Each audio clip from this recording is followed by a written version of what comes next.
Olá, queridos alunos, tudo bem com vocês? Espero que sim. A Jo está com muita saudade de vocês, sempre, né? Pois nada como o nosso presencial para estarmos juntos. Mas enquanto isso, vamos para mais uma videoaula de geografia.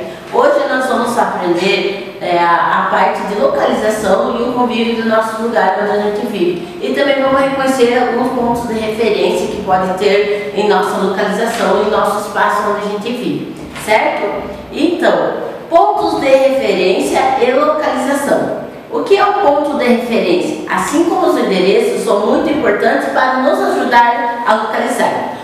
O ponto de referência é aquela quando nós estamos para chegar em um local e nós necessitamos de algo que nos diga que a gente chegou. Nós então podemos usar comércios, placas. Se eu quero chegar aqui no Colégio Integração, qual que é o ponto de referência que eu posso usar? Eu posso usar próximo do Lago de Olarias. Então eu tenho o Lago de Olarias como ponto de referência, certo? Essa é a localização do Colégio Integração e o ponto de referência é o Lago de Olarias. O endereço, ele também é muito importante para nós. Qual que é a importância desse endereço? Principalmente para nós recebermos correspondência. A correspondência que o correio traz para nós. Embora hoje a gente tenha tecnologia que nos aproxime mais, mas nós já conversamos lá em história, já falamos como que era essa comunicação, em geografia também, que era por meio da carta. Mas a carta é um meio de comunicação que ela necessita de um endereço. É importante ter esse endereço, Tia Jo? Sim, porque na carta ela compõe algumas informações, da qual chega até a pessoa, ao teu destinatário, como a gente chama, a pessoa que vai receber, certo? Então o endereço é um conjunto de informações que fazem com que seja possível localizar um determinado local. Então na carta nós podemos ver ali o destinatário, tem a primeira parte, é o nome, o Rosário da Consagração Alves Costa, tem o nome da rua dela, que é João Balbino Rodrigues, e o número da casa, 65. E qual que é o local que ela mora? Centro. Ela está no centro, ela mora no centro da onde? Da cidade de Bequinão. Então veja, ali você tem todas as informações e tem o CEP, certo? Que dá ali aquele número para nós. Então, nós vemos aqui que tem a cidade, certo?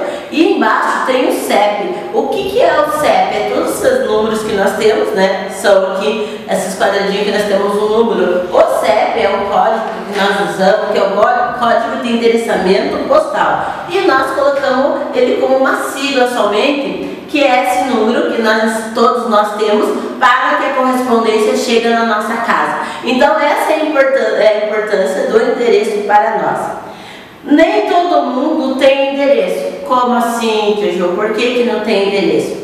Tem algumas, o que a gente pode dizer? Tem algumas comunidades, como povos indígenas, ribeirinhos e caiçaras, até mesmo, esses povos que moram nesse local onde a Tia Jo está mostrando, são chamados de povos ribeirinhos. Então, se nós observarem nos slides, nas imagens, e como tem na apostila, eles são povos que vivem à margem de rios. Então, não tem rua, não tem número de casa. Realmente, eles vivem num local que não passa a rua, que é como nós estamos vendo, é rio. Então, nessa ocupação nesse local não tem endereçamento, então eles usam de ponto de referência, como nós estudamos, já tinha visto aqui no início do conteúdo. Então eles não têm essa forma de endereço que nós temos. Mas também, aqui junto já do povo ribeirinho, vem as ocupações. O que são ocupações? Lembra que nós estávamos estudando lá? Que as ocupações são as pessoas que se ocupam de terra ilegalmente, certo? E vão construindo suas moradias em cima desses terrenos sem ter algum documento algum do terreno, a qual dá dificuldades de ter muitos, como a gente fala, dos recursos básicos que nós precisamos.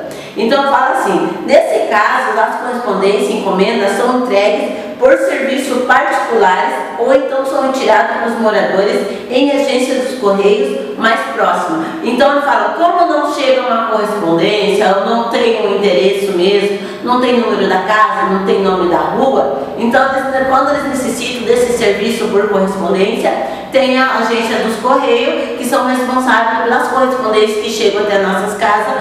Geralmente fica lá se eles necessitam de tirar algum documento, alguma carta que não tem como chegar até eles. Certo? Então na cidade também falta endereço, porque nós estamos vendo que essas ocupações elas são dentro da cidade, não como do povo ribeirinho, dos caiçaras, que são povos que vivem, né, retirados da parte urbana. Também, na parte final a gente também pode ver que falando dessa forma de correspondência, de moradia, as ocupações, é uma parte para a gente fazer uma reflexão. Mas por que mora em um lugar que não pode construir casas, são ilegal? Então vocês lembram que a Tijo contou que devido a pessoas vão buscar melhorias de vida, elas vão para outras cidades, principalmente na cidade grande. Chegando na cidade grande, não tem muito onde se instalar, eles vão procurando esse tipo de locais aonde pode estar construindo suas moradias de uma forma ilegal, sem muitos recursos,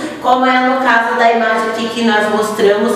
Essa imagem é da favela da Rocinha, no Rio de Janeiro, mas também, seguindo pela Constituição, todos têm direito à moradia para assegurar outros direitos, como saneamento, educação, saúde, trabalho e lazer. Então, se todos nós temos uma moradia, nós temos casa, nós podemos ter todas essas necessidades, né, básicas nossa, bem concretizada. Então, essa foi a nossa aula, espero que vocês tenham gostado. Até a próxima.